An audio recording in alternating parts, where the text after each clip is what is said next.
ربنا يرحم أمي وأبويا وحبيبة وكل أمواتنا. أنا بادئة معاكم بالرحمة على أمي، ما نهيتش الفيديو بالرحمة زي كل مرة علشان فرح لولو آلاء بنت أختي. كان الأسبوع اللي فات يوم الاثنين كان كاتب الكتاب بتاعها، كان حلم عمر أمي يوم كاتب كتابها تهديها بعقد فلوس. كانت بتشوف الحاجات دي على اليوتيوب. لما توفت وآلاء اتكتب كتابها، قلت أبر أمي في تربتها، أحقق أمنيتها وهي في دار الحق وإحنا في دار الباطل. قعدت أنا وقام عملنا العقد، وكان مفاجأة لآلاء. هشير لكم الفيديوهات، فيديو ده وفيديو الفرح هديتي ليها في آخر الفيديو. كاتب الكتاب كان الاثنين، يوم السبت كان الفرح. القاعة بصراحة قاعة الجوهرة تحفة، بس عيبها انها قاعة صيفية مش متغطية. تلكت انا والمعازيم ونشفنا. بقيت عمالة اقول لابو العريس كفاية انا نشفت مع اني متقلة. قال لي لسه بدري، ده ليلة العمر، خلينا نفرح. المهم الاستاذ اللي بيقدم الفقرات واللي انا بعتبره المايسترو بتاع القاعة، عرفت اسمه الاستاذ محمد. قلت له فيه هدية عايزة اقدمها للعروسة. اقدمها لها امتى؟ قال لي معلش اصبري، واول ما هتيجي الفقرة بتاعة تقديم الهدية هشاور لحضرتك. وبالفعل كانت وقام جنب مني وقدمت البوكيه لآلاء. بوكيه بدل الورد فلوس، والوقام بوكيه عشان ما زعلهاش اخت العروسه. الحمد لله، انا بعتبر حاجات بسيطه بس بتفرح العروسه. المشكله بقى يا جماعه في الناس المرضى النفسيين اللي انا دايما بسميهم الغربان. تلاقي نوعيات بدل ما تفرح لفرح الناس او لقت حاجة بتفرح الناس مستكترين الفرحة. يعني حاجة بسيطة هفرح بيها العروسة وانا هفرح لفرح العروسة، استكتروا الفرحة زي ما يكون الفرح ده بيأذيهم. طب ما انا في هم وفي حزن من ساعة موت امي في شهر 4، والحزن لسه موجود لان الفراق صعب. مستكترين ان انا افرح ببنت اختي اللي هي بنتي اللي انا ما خلفتهاش. لقيت واحد مشير الفيديو بتاع العقد وكاتب انت بتسني سنة سيئة المفروض ما تعملهاش. يردوا بقى الغربان. انا دايما اقول كل واحد بصراحة بيتعامل مع الناس بمنظوره هو، الوعاء ينضح بما فيه. المحترم هيتعامل مع الناس باحترام، المؤدب نفس الشيء، القذر نفس الشيء، اللي خارج من بيت لا مؤاخذة عوالم نفس الشيء. فكان ردي على البني آدم ده ان انا نزلت منشور على صفحتي وروقت عليه بصراحة. بس طالما انسان سافل لازم يترد عليه بنفس الاسلوب بتاعه. اولا دي مش اول واحدة تتهادى بعقد فلوس. الاهالي بيهادوا ولادهم في الافراح، الاهالي بيهادوا ولادهم في النجاح، في التخرج، حاجة بتفرحهم. مستكترين الفرحة على الناس، يا مرضى يا نفسيين يا ضعاف النفوس.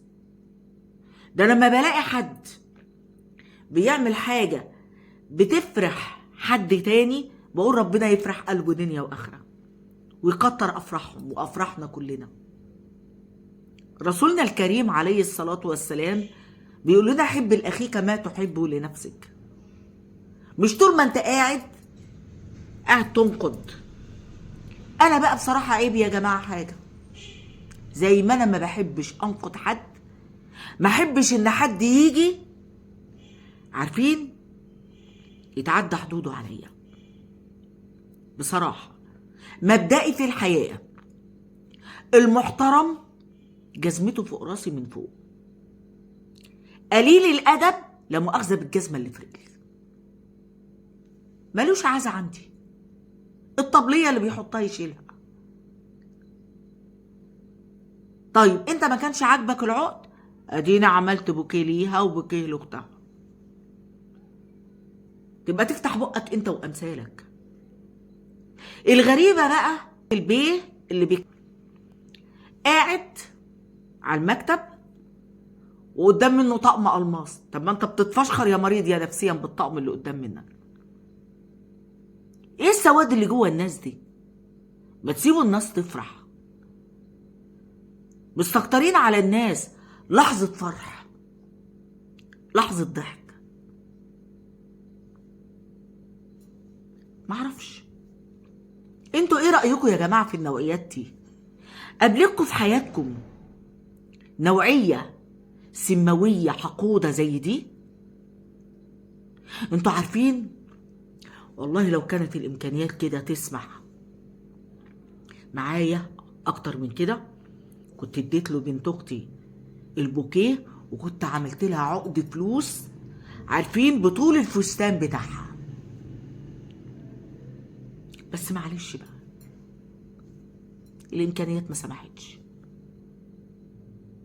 كنت بقى اسمع بقى المرضى النفسيين يتكلموا. ام جاسر طب ما لبست العقد معلش وكانت متجوزه وعندها عيال وكلام، يجوا نفس مرضى يقولوا كان ولا ماني؟ ما هي حره، كل واحد يفرح بطريقته بالشكل اللي شايفه انه ده هيسعده ويسعد اللي حواليه. ما تستكتروش الفرحه على غيركم. ودايما اقول الوعاء ينضح بما فيه.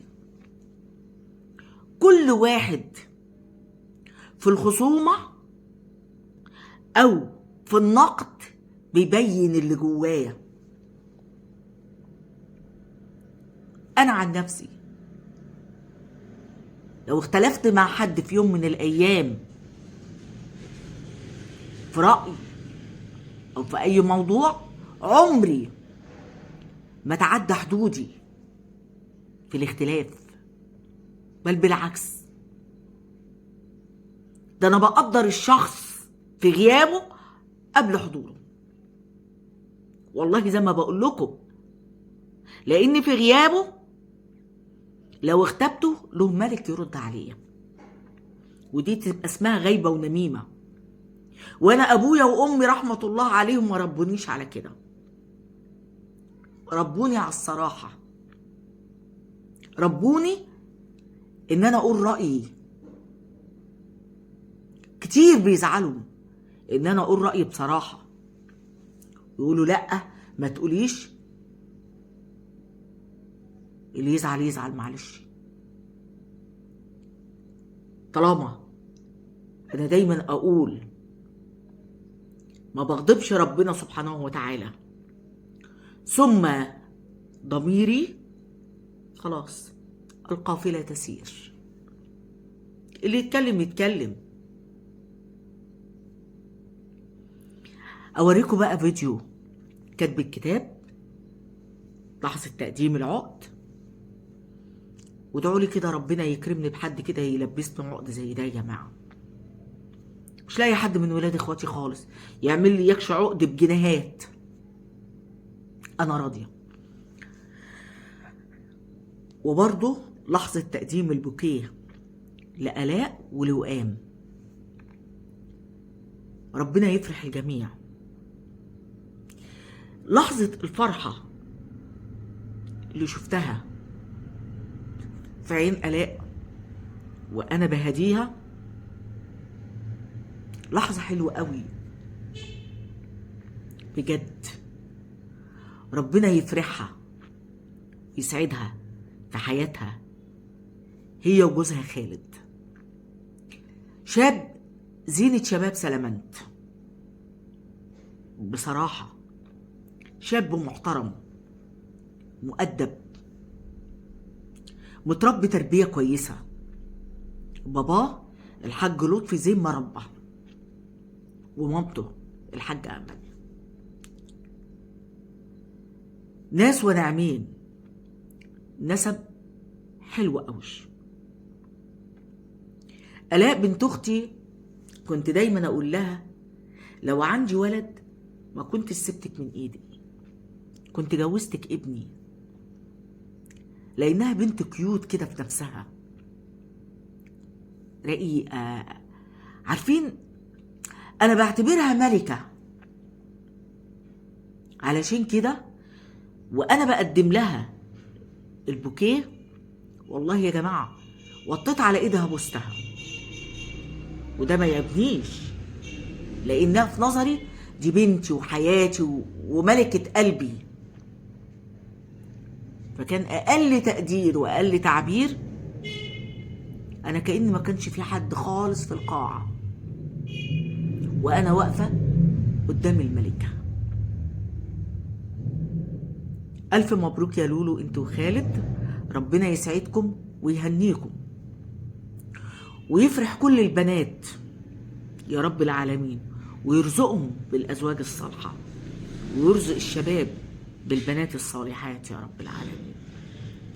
يرحمك يا أمي، كان حلم عمرك تشوفي آلاء في فستان الفرح. يرحمك انت وأبويا وحبيبة وكل أمواتنا، ويحقق لكل ولادنا كل أحلامهم وكل اللي بيتمنوه. آمين يا رب العالمين. أسيبكم بقى مع الفيديوهات وقولوا لي رأيكم، اللي أنا عملته ده حلو ولا وحش؟ في انتظار تعليقاتكم.